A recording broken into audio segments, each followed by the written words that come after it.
Hello everybody, we're back. And today we are going to be reading our new book series again, Nancy Drew. So, I think in the last chapter we ended off was chapter 3 and we were almost at the end of the chapter. And now we are going to be finishing that and starting the first little bit of our 4th chapter into the book. So, I'm really excited. And so far in the book, I think Nancy right now, she's getting the dress that Ada, one of the Thompson sisters, just ripped.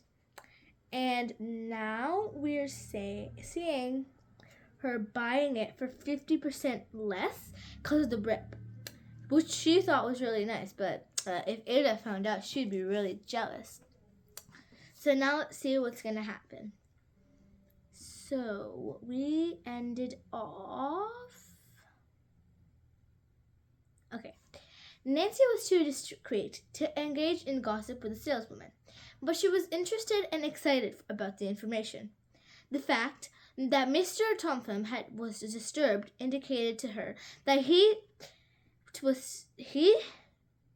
suspected Joshua Crowley had made a second will. Okay, so, and we were also talking about how Joshua Crowley might have a second will in the last bit of chapter 3. So let's keep going. And this is the unpleasant meeting because they're supposed to be meeting up with that.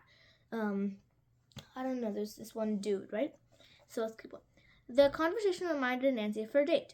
She glanced at her wristwatch and saw that it was after 12 o'clock.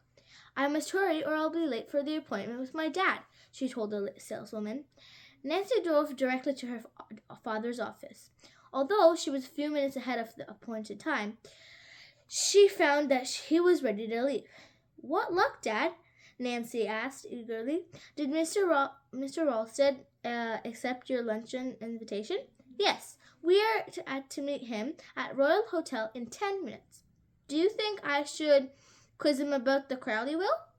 Oh, I'm more interested than ever in that case. She told her father about the saleswoman's gossipy remarks. Said Mr. Drew. It's not what you call evidence, but the old saying, cash usually holds good. Where there's smoke, there's fire. Come on, let's go. The Royal Hotel was located less than a block away, and Nancy and her father quickly walked the distance. Mr. Ralsted was waiting in the lobby. Carson Drew introduced his daughter, then the three made their way to the dining room where a table had been reserved for them. At first, the conversation centered about a variety of subjects. As the luncheon progressed, the two lawyers talked enthusiastically of their college days together and finally of their profession. Nancy began to fear that the subject. Oh my gosh! You know what's happening in the book right now? So basically, Nancy came here and she booked this whole thing just to talk to Mr. Ralsted. But now her father is getting so carried away because they were, I think they were college mates together, and that they haven't even started about the main reason they were there. And it's almost the end of the luncheon. So let's keep going. Nancy began to fear that the subject of the Crowley estate might never be brought up. Then, after the dessert course, Mr. Drew skillfully turned the conversation into a new channel and mentioned some strange cases which he had handled. By the way, he said, I haven't heard about the details of the Crowley case. How are the Thompsons making out? I understand other relatives are trying to break the will. For a moment, Mr. Ralsted remained silent. Was he reluctant to enter the discussion of matter? Nancy wondered. Finally, the lawyer said quietly, the settlement of the estate wasn't given to me, Carson, but I confess I followed it rather closely because of something that happened a year ago. As the present will stands, I do not believe it can be broken. Then the Thompsons fall hair to the entire estate, Mr. Drew commented. Yes, unless a more recent will is uncovered. Another will? Carson Drew inquired innocently. Then you believe Crowley made a second will? Mr. Ralston hesitated, as though uncertain whether he should or should not divulge any further information. Then, with a quick glance about, he lowered his voice and said, "Of course, this is strictly confidential." And the chapter ends. Okay, this was a pretty good chapter. Even though we only read like one page so far, it ended off pretty good because I think Mr. Ralston might have taken the case, but he's not sharing it with the Drews, which I think is really wrong because they're trying to solve something. But nothing has to go your way, right? Not everything goes your way. So now we're on chapter 4, which says, Racing the Storm. Okay, that's a pretty good name for the chapter. So the last chapter ended, of course, this is strictly confidential. So let's keep going. Confidential, Mr. Drew repeated, looking at Mr. Ralston. You may rest assured that whatever you can tell us will not be repeated to anyone. Well, I'll say this much, Mr. Ralston went on. About a year ago, Joshua Crowley came to me and said he wanted to draw up a new will. He indicated that he intended to spread out his bequests among several people.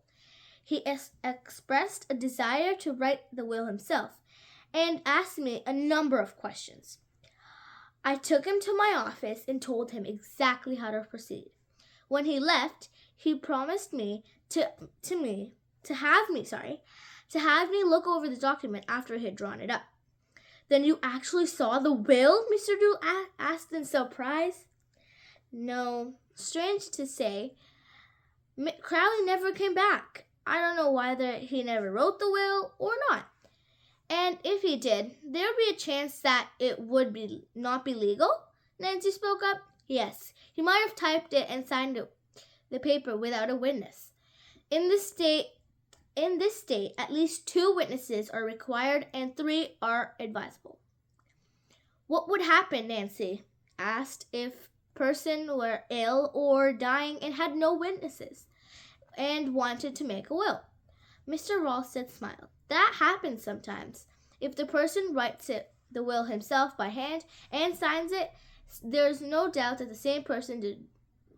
So there's no, If the person writes the will himself by hand and signs it, so there's no doubt that the same person did both, the surrogative office will accept it for probate.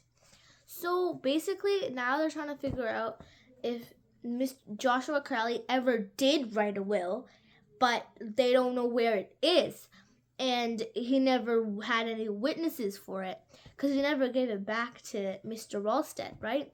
So now I think Nancy, something is going to happen with this clock. I want to go to the last few chapters so bad, but we cannot go there until we finish the first bit of the book and figure out the whole suspense. So we're going to end our suspense right there, and we are going to continue on in our next video. So I'll see you guys there. Bye!